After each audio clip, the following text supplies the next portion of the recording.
मनसि प्रतिष्ठिता मनो मे वाचि प्रतिष्ठितम् आविराविर्मयेधि वेदस्य मणिस्थ श्रुतं मे मा प्रहासि अनेनाधीतेनाहोरात्रान् सन्दधामि ऋतं वदिष्यामि सत्यं वदिष्यामि तन्मामवतु तद्वक्तारमवतु अवतु माम् अवतु वक्तारमवतु वक्तारम् ॐ शान्ति शान्ति शान्तिः Om. May my speech be firmly established in my mind. May the mind too be firmly established in my speech. O self-effulgent Lord, be revealed unto me. May the truths of the scriptures come to me. May not what I learn from them ever forsake me. Let me lead my life day and night according to their teachings. I shall speak what is appropriate. I shall speak the truth. May that protect me. May that protect the teacher. Om. Peace, peace, peace.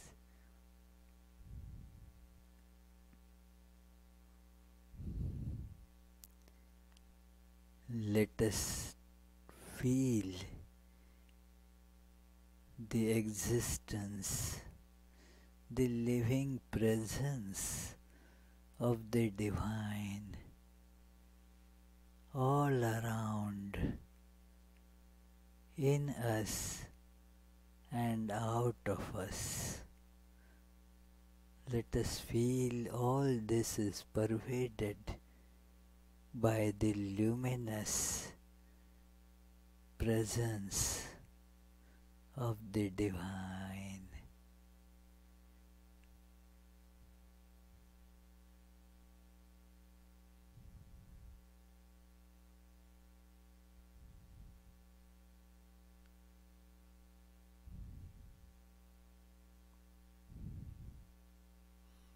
God is in me. God is outside me too.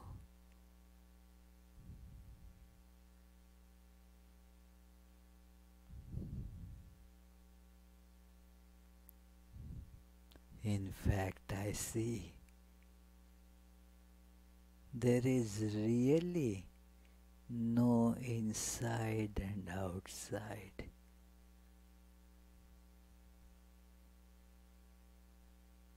It is only deep ignorance.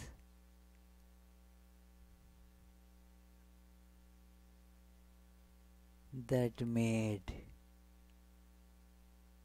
this appearance of inside and outside.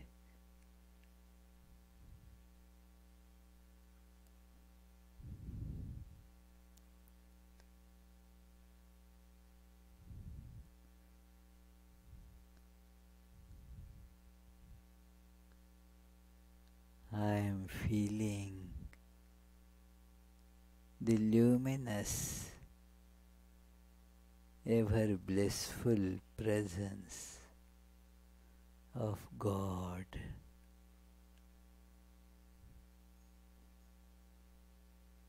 The only isness, the only thing that is.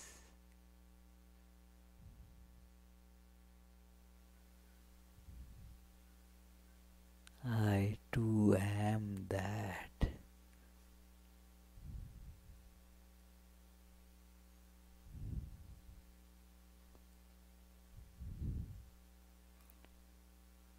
I too am infinite, beyond limits of time and space.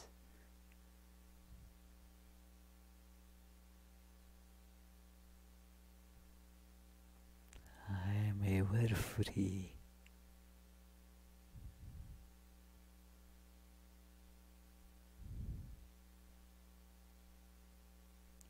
Ever perfect.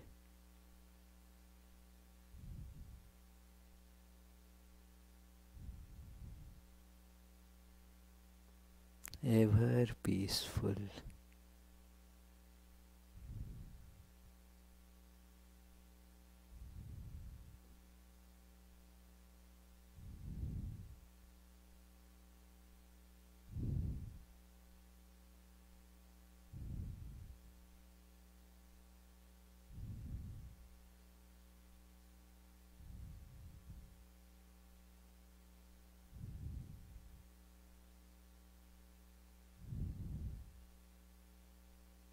Om. Peace, peace, peace.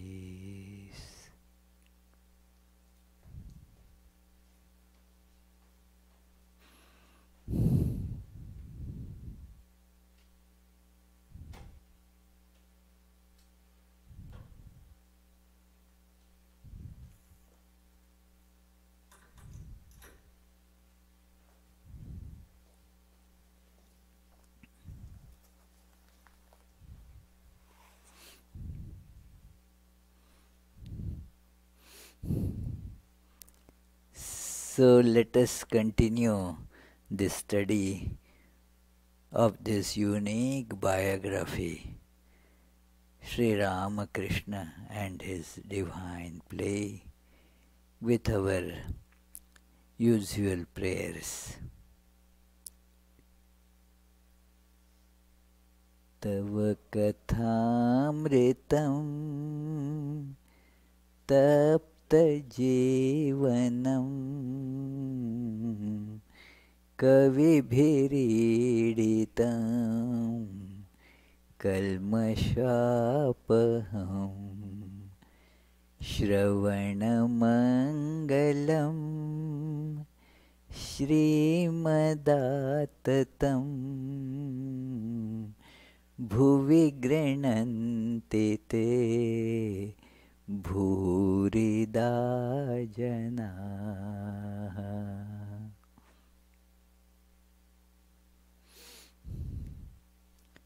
This opening verse beautifully illustrates the tremendous efficacy of the holy association, holy company, which brings gradually the fulfillment in our life. The ultimate fulfillment comes through that holy association.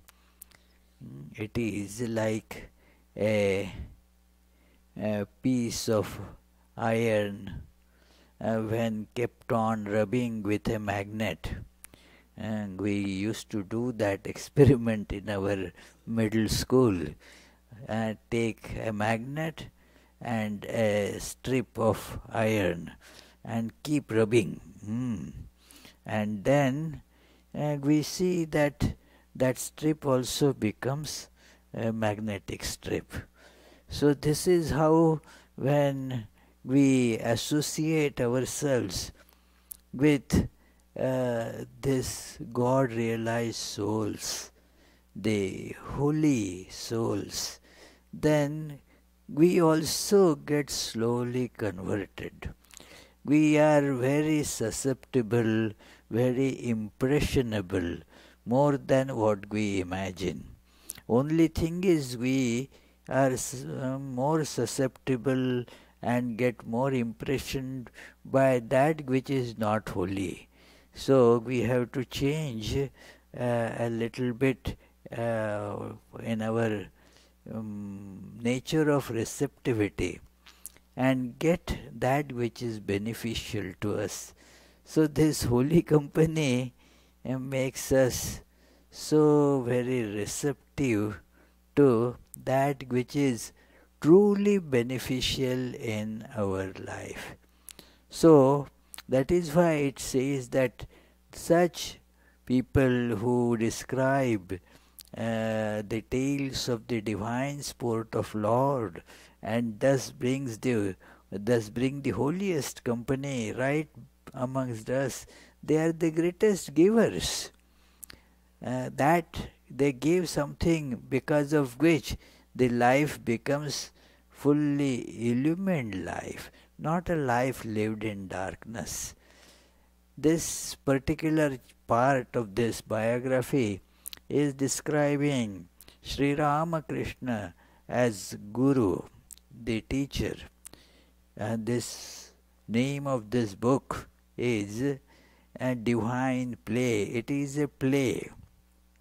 Sri Ramakrishna is divine, all-pervading reality, has assumed a human form, like someone assumes a form in a play.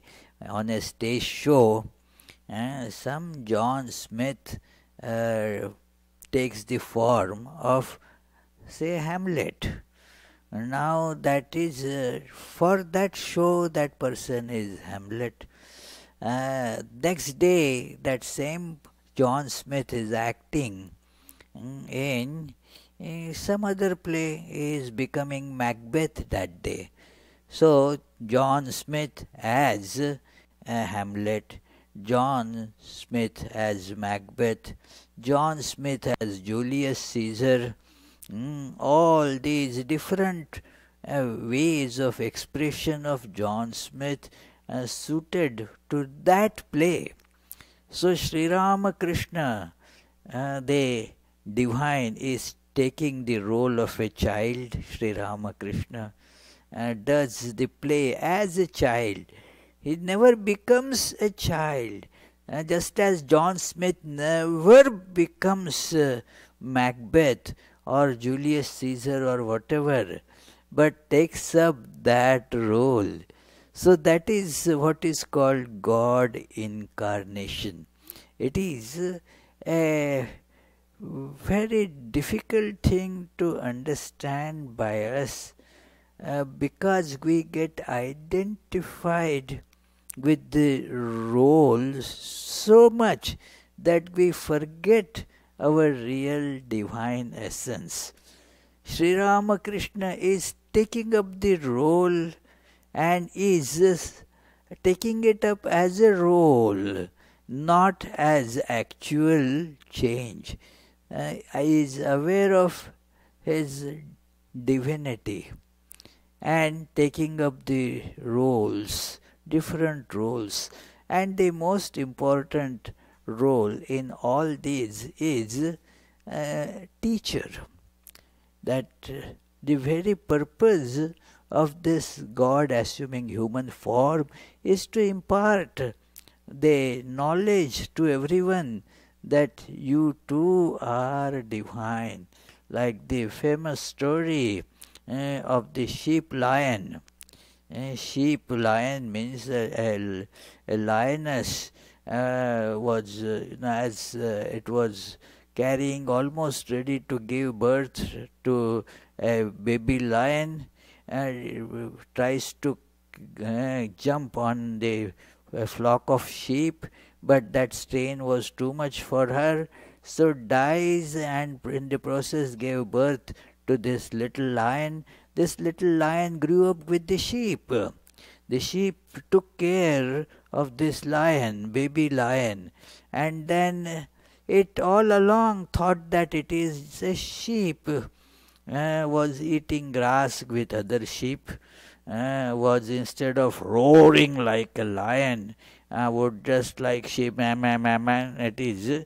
That was how that lion had reduced to. But one big lion, actual lion, saw this lion amongst the flock of sheep, and it caught hold of it and told, "Hey, you are not sheep, you are lion." "Hey? No, no, I'm a sheep." "No, you are not sheep. You are lion. Come with me." And then pulls that fellow, drags this fellow, already scared. A sheep in the presence of a lion would get scared. But this lion dragged this sheep lion to a pond and then told, "Look at my impression, my reflection and your reflection. Are they not alike?" "Oh yes, they. So if I am lion, what are you?" Gradually that information sank in this sheep lion, and then that sheep lion roared with conviction, "Aham Brahmasmi, I am divine." So that is what in the company of the God incarnation, that is how we see this truth. I too am divine. I am not a human being, because just as this is human form but God, so this too is a human form but is God. Do you get it, Jitendra? This is also a human form, but actually God. So when we see this, we also will say, "Yeah, I am divine." So this is the teachership of this God incarnation. And so the special teachership is revealed that when in contact with various types of people, how it functions. It is being shown here that Sri Ramakrishna had the tremendous capability that was intrinsic to him of understanding the moods of all people, right getting into their psyche. It is so spontaneous for him, and didn't have to cogitate and think. So these are the expressions. This is how, like those who observe behavior and from behavior draw the conclusions about what is going on in the mind of the other person. So it is, sometimes they even do not try. Some psychologists who call themselves behaviorologists, so they do not even think of mind. There is nothing like mind. What is important is behavior.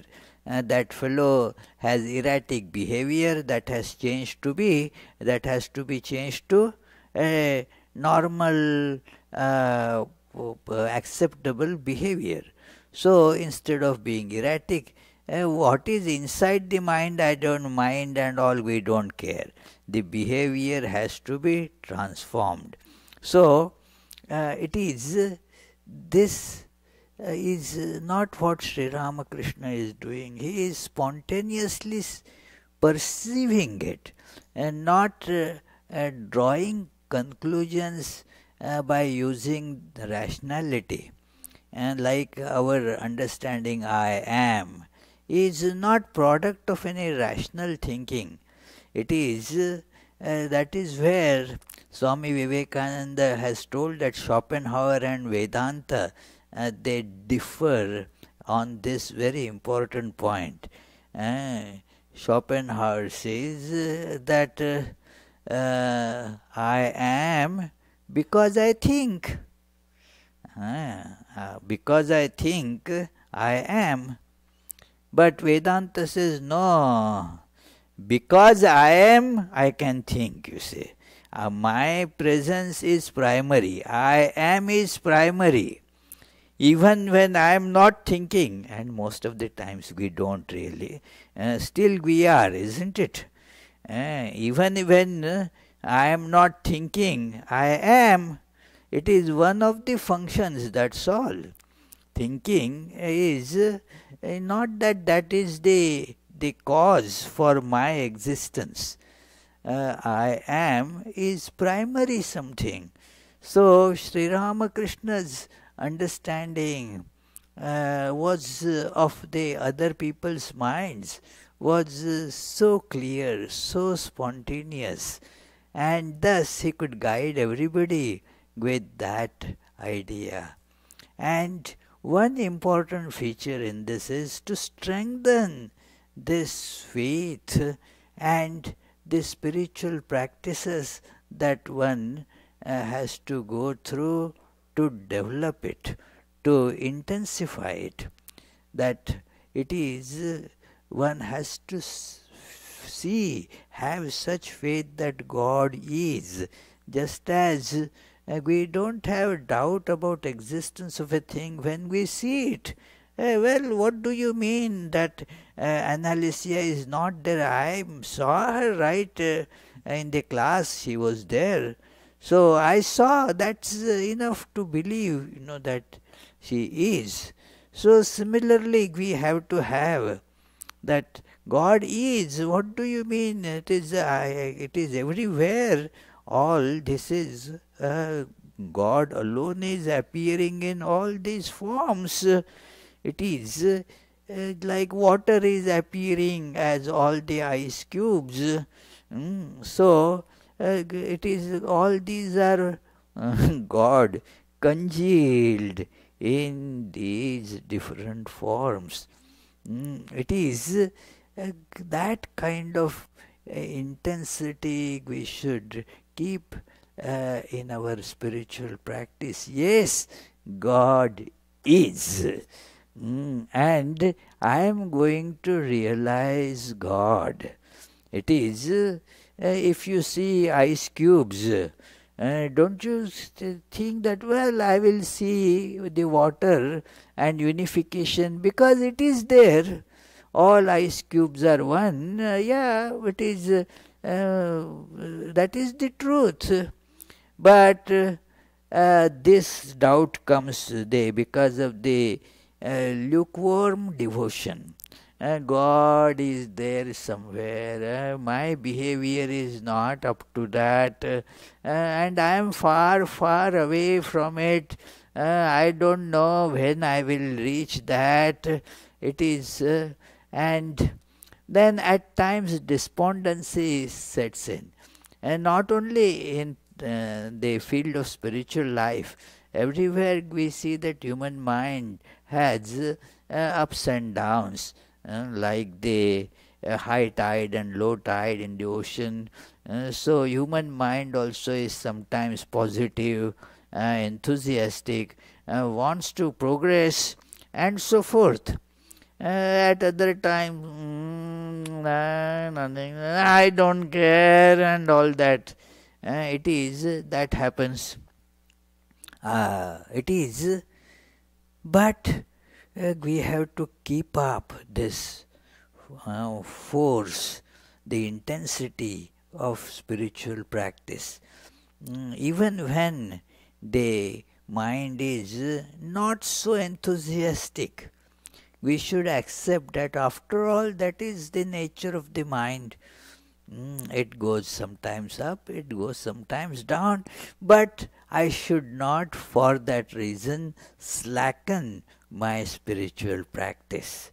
This is a lesson that one has to take, that it is, and feel that God is so close to us, very close to us, right within our mind, our ego, right there we can feel it. It is so close.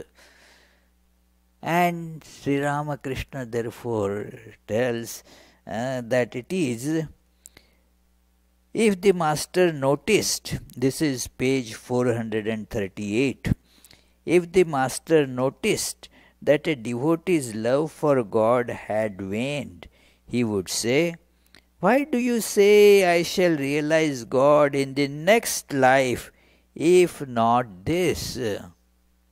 I have also heard these things so very often from many devotees. This birth, it is, I have already crossed my 50 or whatever. Even those who are in their 30s, they say, hey, the main time when spiritual practice has to be done, Holy Mother had said that before you reach 30, and do everything, whatever you can. I already have crossed 30, so nothing much can be accomplished anymore. Oh my goodness. And then, so what is the use of now taking up spiritual practice? Forget it. Maybe next birth. We are not really very sure about next birth. What it is, just another way of saying not now. It is, I don't know, maybe next birth or after that, who knows. This in this life, I don't think I will be able to have this God realization. Look how I live, and it is a big change. I don't think I am strong enough to turn the tide of all these terrible attractions and repulsions and attachments that I am in. How can I do that? And therefore, in this birth, it is not possible. Next life, this life is, let us say, foregone. It is gone. Next life. Now, it is a very big trap thinking like that. One should assiduously shun this kind of terrible, debilitating thinking. It debilitates, it weakens further, it drags us in other things. Because anyway, I am not going to realize God in this life.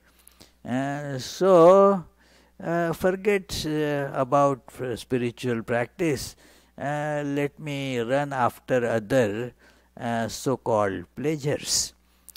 It is so difficult, that had I had hope that I will realize God in this life, then I would have tried to get up early in the morning and do my meditations regularly. But anyway, since I am not going to realize in this life, why bother? That is how our Maya attacks us like this.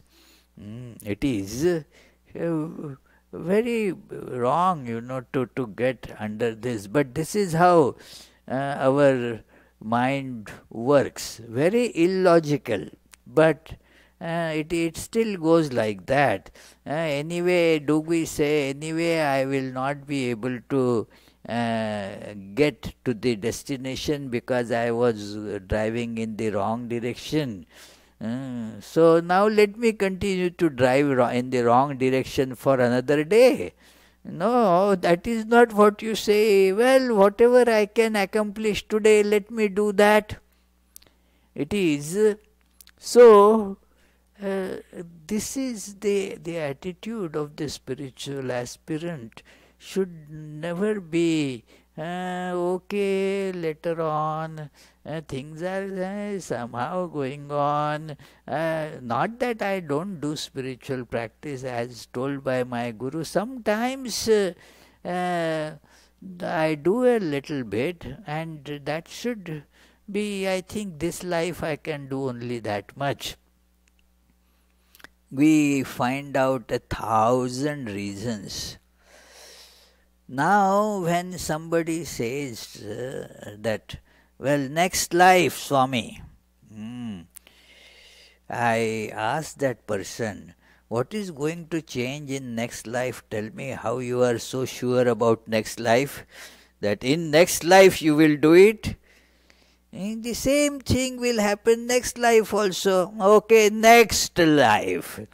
Then also you will keep on saying next life.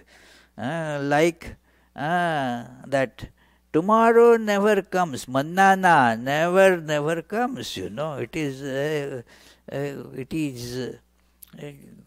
I had told you that in India they put a sign in the shops that cash today, credit tomorrow. So when you go now asking credit, no, you see the sign, credit tomorrow, cash today. So it is credit tomorrow. Tomorrow also, next day when Vishwanath goes, sees the same sign and doesn't get credit. So it is like that, tomorrow never comes. This kind of next life never ever comes. It is right now. Right now, do it now. Why will God is the reality? Why will that God not be seen right now? So Sri Ramakrishna says, you should not have that kind of lukewarm devotion. By His grace I will realize Him in this life and right now. One should maintain such determination and faith.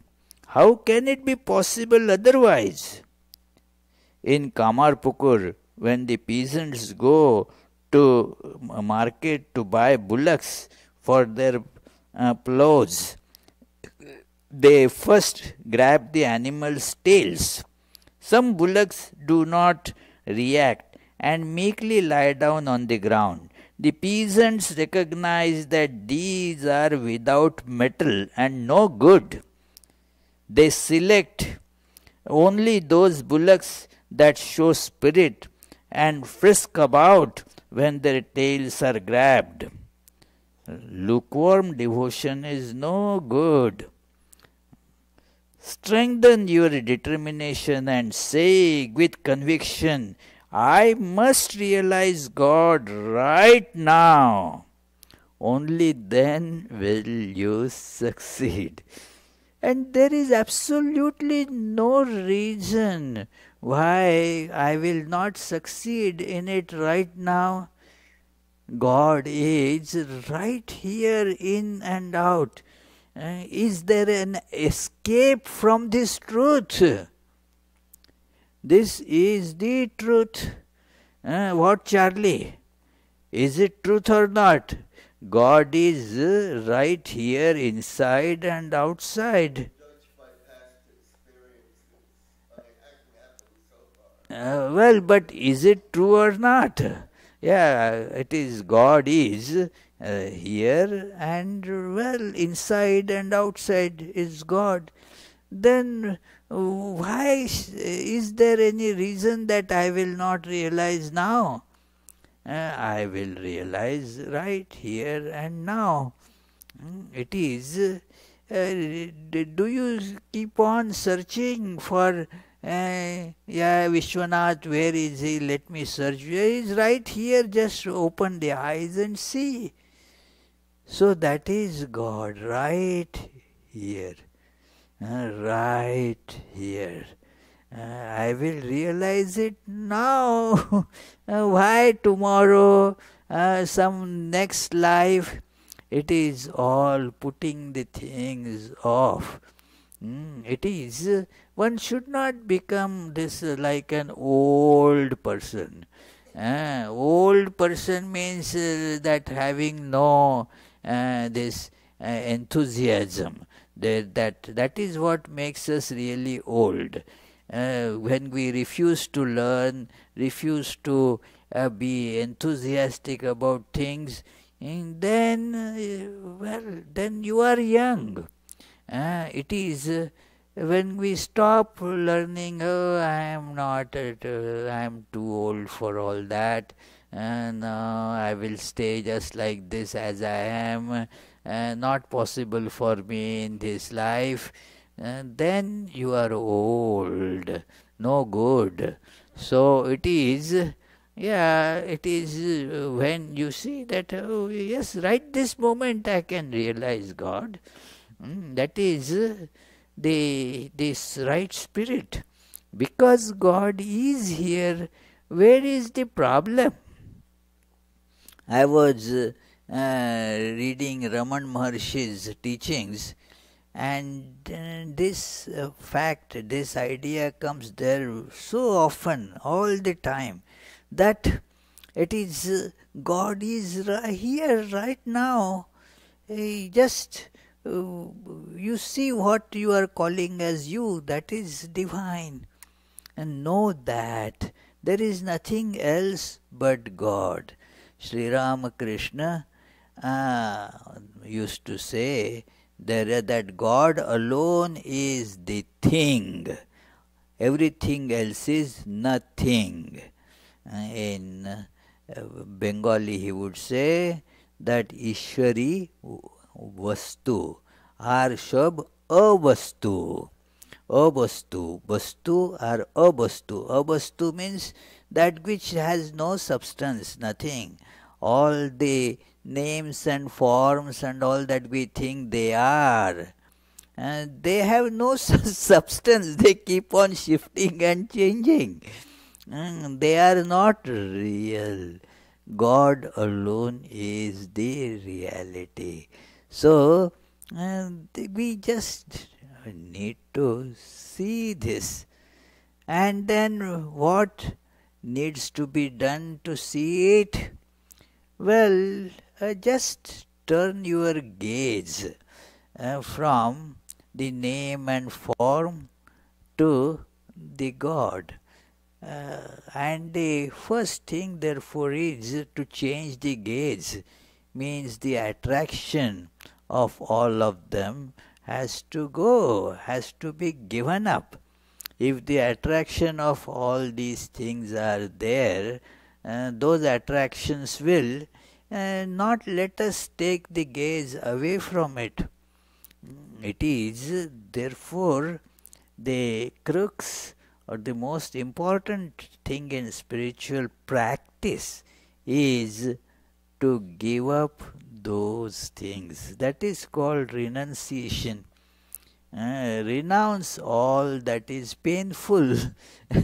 And when you know that it is painful, you renounce it quickly. It is when I was cooking yesterday, I think, then I held this ladle, a metal ladle, and then it was on the fire for some time, and as I held it, ooh, hot, and then did I need to be told by anybody, oh, leave it, drop it? The very fact that my hand is burning made me drop it. This is how our so-called sense pleasures are. They burn us. They cause so much pain to us. And so when we see that it is painful, what shall we do? We will drop them. Automatically this will happen. So this is what is to be done. Drop it. Don't hold on to it. It is then we will be able to take the gaze off those things and turn it to the truth, turn it to the reality. This is what is Sri Ramakrishna telling here. Again the master said, only when you renounce worldly desires one after another will you see God. You are supposed to give up those desires one by one, but instead you are increasing them. So, how can you expect to succeed? Simple thing. How then can you expect to succeed? it is the nature of desire to go on increasing. By enjoyment it increases, it doesn't get satisfied. In fact, it multiplies. Desire for one object doesn't satisfy you, so you go to 10 more objects. And then blame those objects that they did not give me any happiness, let me look for new ones. That is what happens in several, like the marriage relationships and all. It is not giving much happiness after some time, so you blame the partner. It is not good, that was bad, that was like this. The things are basically like that. They have no happiness, and they just therefore make you go round. You are kicked around, that's all it is.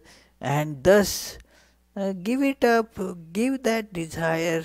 And when one gives up these desires one after another, then you will succeed.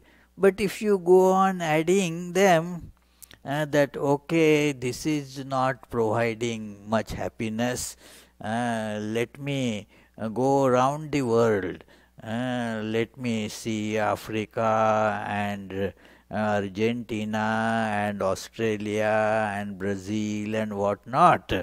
Well, it is, even if you see Providence, that is good enough, It is a lot of the things are there to see here as well. But the desire, because this didn't give me any happiness, maybe I will get happiness by going to Alaska. So it goes on increasing like that. You trotted all over the earth, let me go to moon. It is, there is moon, Mars, what not. There is some booking going on, I heard. Is it not? Somebody was telling that a booking is going on for one-way trip to Mars. And somebody has bought the ticket. Some people have already paid for that. So it is, we keep on increasing these desires, then how can we see God? It is like that.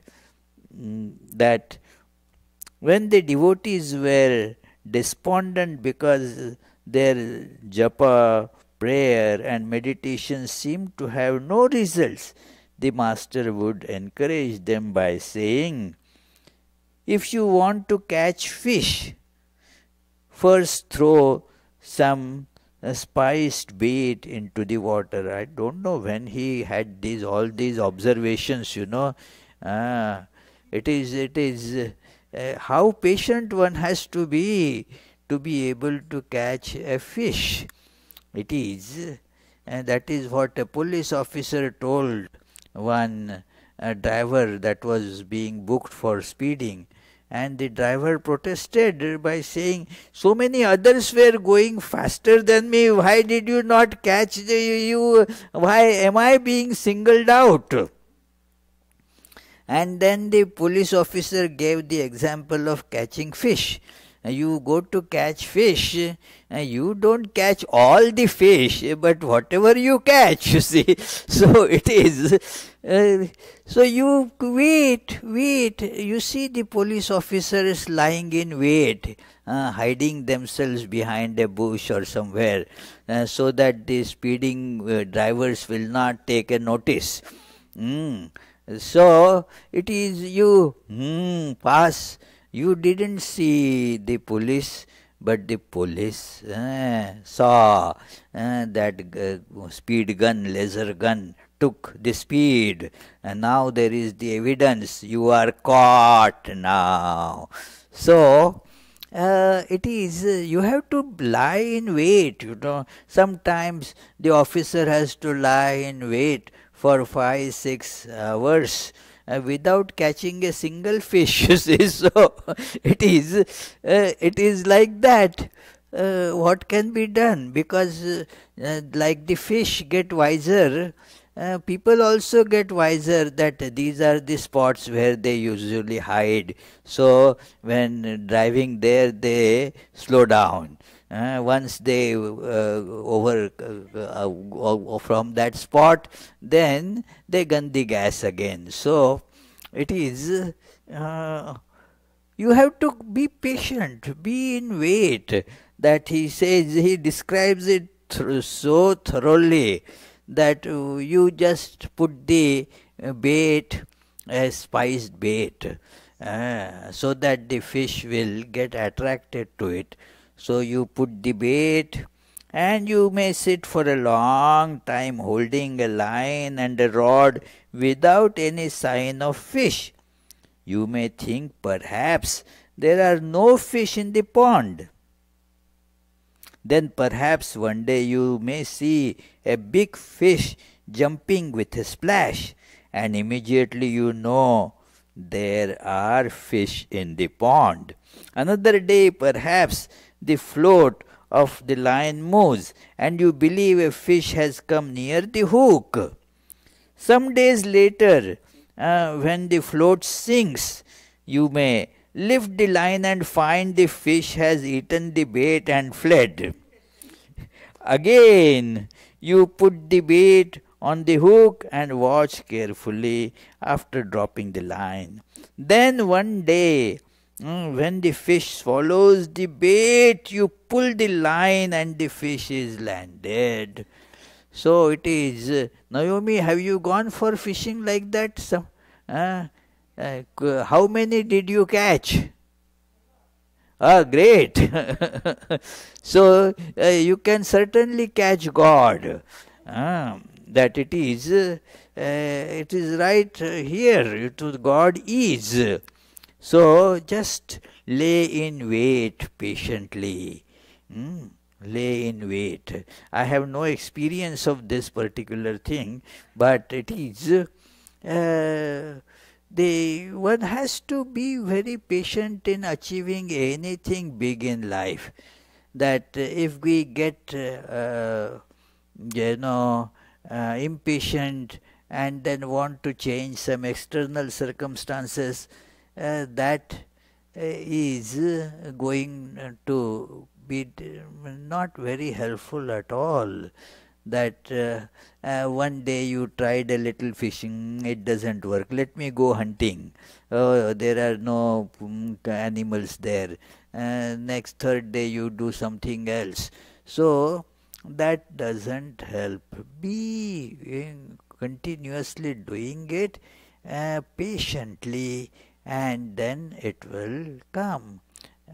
Sri Ramakrishna, sometimes the master would say, God is quick of hearing. He listens to everything. He has heard everything you have prayed for. Someday he will certainly reveal himself to you, at least at the time of death.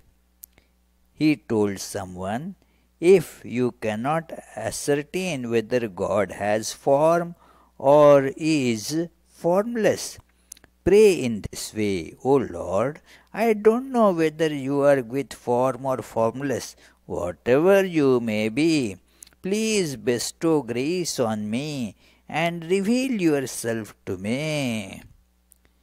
So this is a prayer. A similar prayer is in what is called Shiva Mahimna Stotra, a very beautiful and very often recited. Many recite it every day. Maybe hundreds of thousands of people recite it every day. Shiva Mahimna Stotra. So one verse in that goes like this.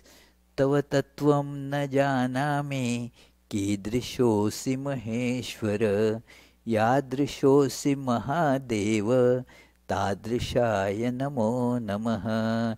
O Lord Shiva, I do not know how you actually are, but whatever you are, please accept my prayers.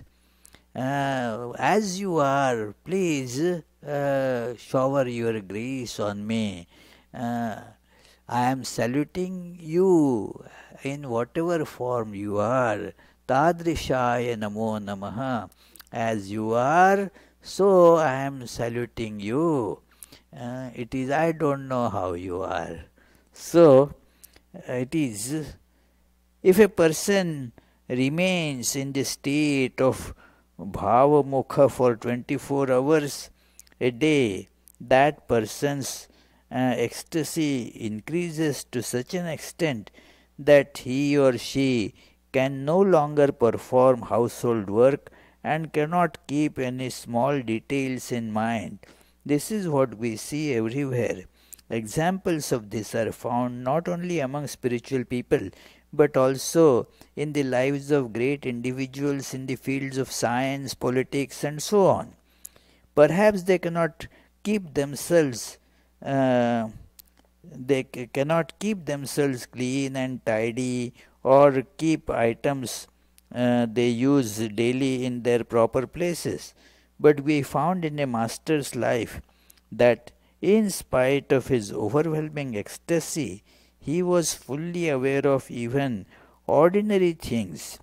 When he was in Samadhi, he had no awareness of his own body or any person or objects of this world. But when he was in the normal state, he was careful about everything.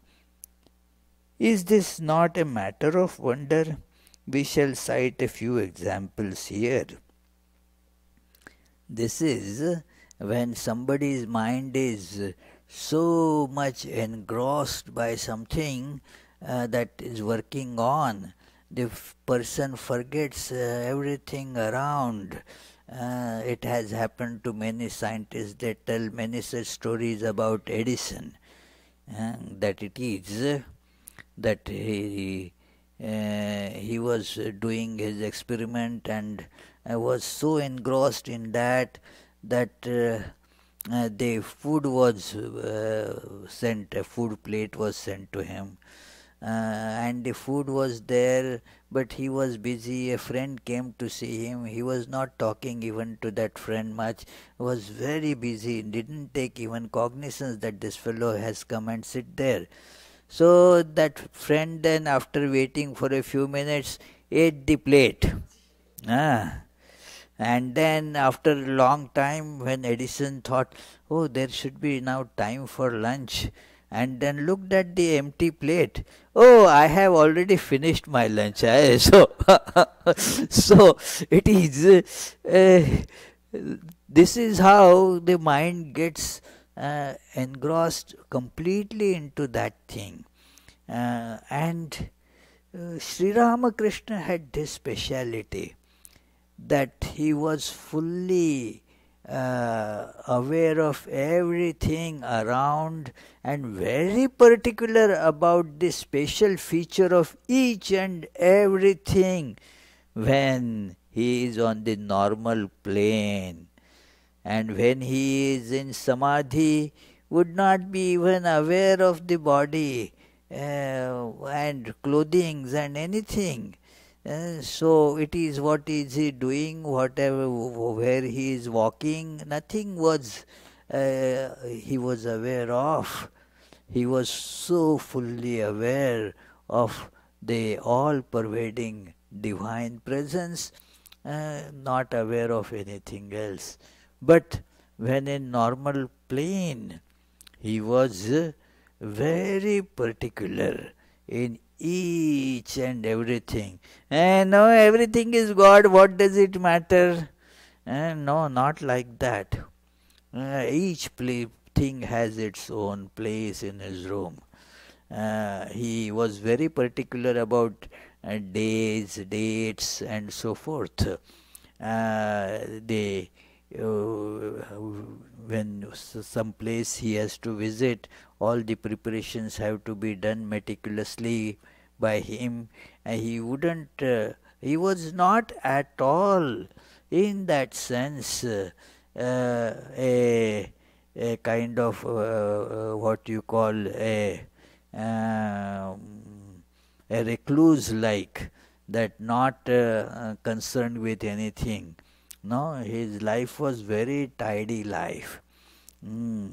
So, because see, everything in this world is different from every other thing.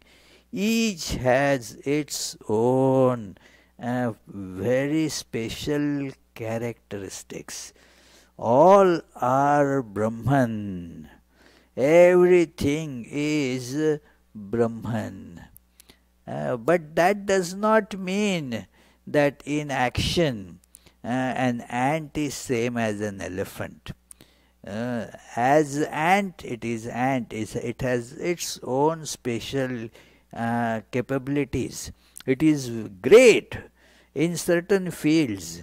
Elephant is different from ant. It is very big compared to an ant. It has its greatness and it has its weakness also. So, it is like that beautiful poem of, I think, Emerson, and that mountain and the squirrel. The mountain is teasing squirrel that, hey, what you little creature, look how big I am. But then the squirrel says, but can you crack a nut like me? You can't. So, I have my own greatness. Every little thing has its own speciality. And that speciality is they also to be respected when you are seeing the multiplicity. There you cannot say, after all is Brahman, I will behave as I want. After what does it matter since everything is Brahman? No. And Sri Ramakrishna is a great teacher in these respects too. That when you are seeing the variety, when you are aware of the variety, be aware that all is Brahman, each of them is Brahman, each of them is great, and yet in appearance it is each of them is different. When John Smith goes to act as Othello, he cannot say that, well, I am John Smith, whether as Othello or as Hamlet, what does it matter? Instead of saying the dialogue of Hamlet, let me say those that speech of Othello there. Why? No, that is not, the play will not be going on then. So, each and everything has its special feature that needs to be respected. If you are not seeing that, it's all right, you are in Samadhi. But in Samadhi, you are not aware of anything. So, not being aware of the differentiation or neglecting those differences will bring me to Samadhi. And no, that is not how it works. And so, Sri Ramakrishna tells about that, that one morning the master took a carriage to Balram's house with Ramlal and Jogin, later Swami Yogananda. When the carriage reached the gate of Dakshineshwar, the master asked Jogin, "Did you bring my cloth and bath towel?" He replied, "I have your towel, but I forgot to bring the cloth. Anyhow, Balram will be happy to give you a new piece of cloth." So his own mistake he is trying to cover up, that I forgot. And then Balram will be anyway happy to give you. So this is not tolerated by Sri Ramakrishna. Very particular. In our this monastic discipline, when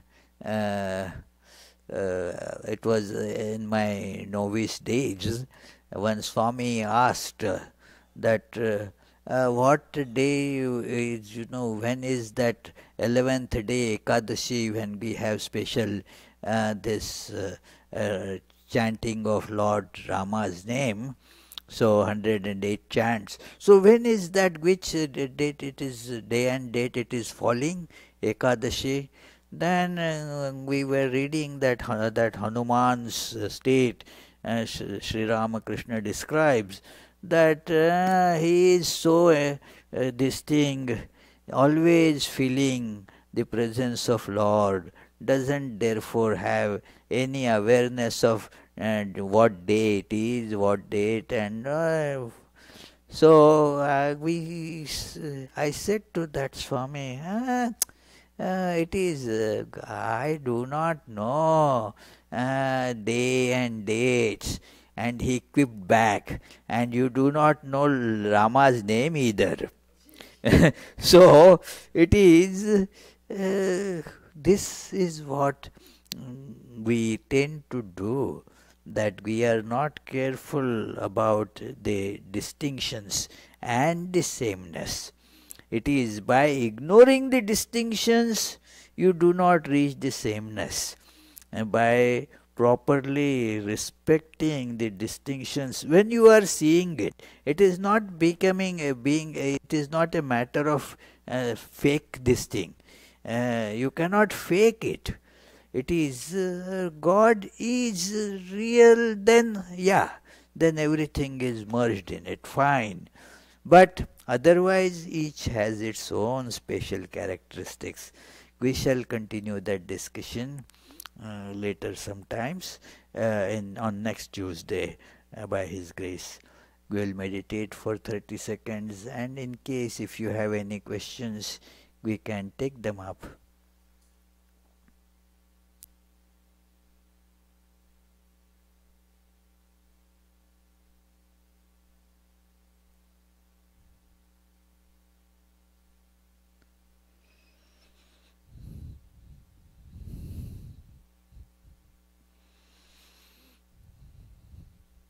Yes, please.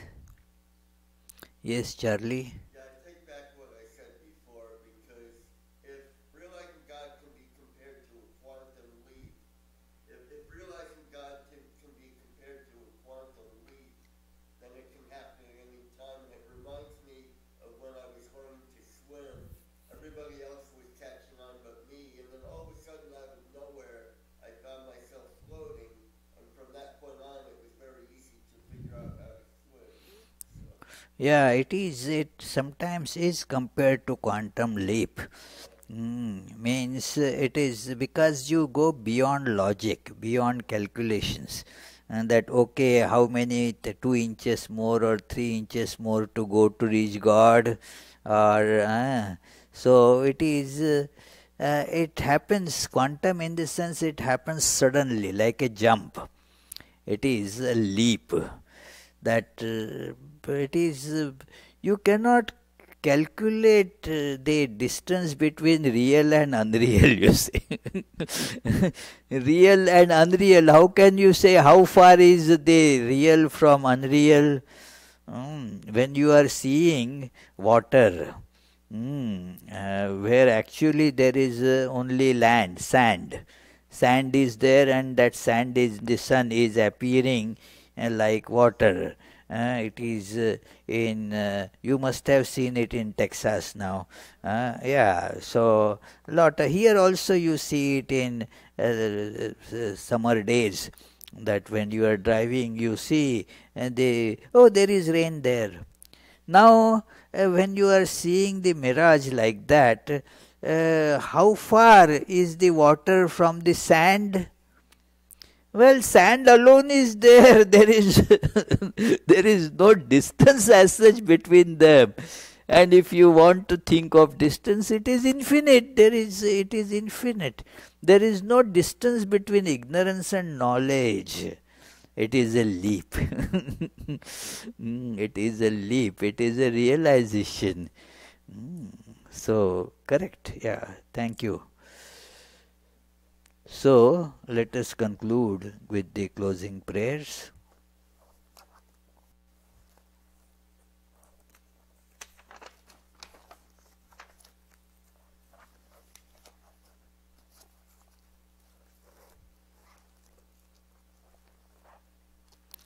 May the Divine, who is Father in heaven of the Christians, Holy One of the Jewish faith, Allah of the Muslims, Buddha of the Buddhists, Tao of the Taoists, Great Spirit of the Native Americans, Ahur Mazda of the Zoroastrians, and Brahman of the Hindus, lead us from the unreal to the real, from darkness to light, from death to immortality.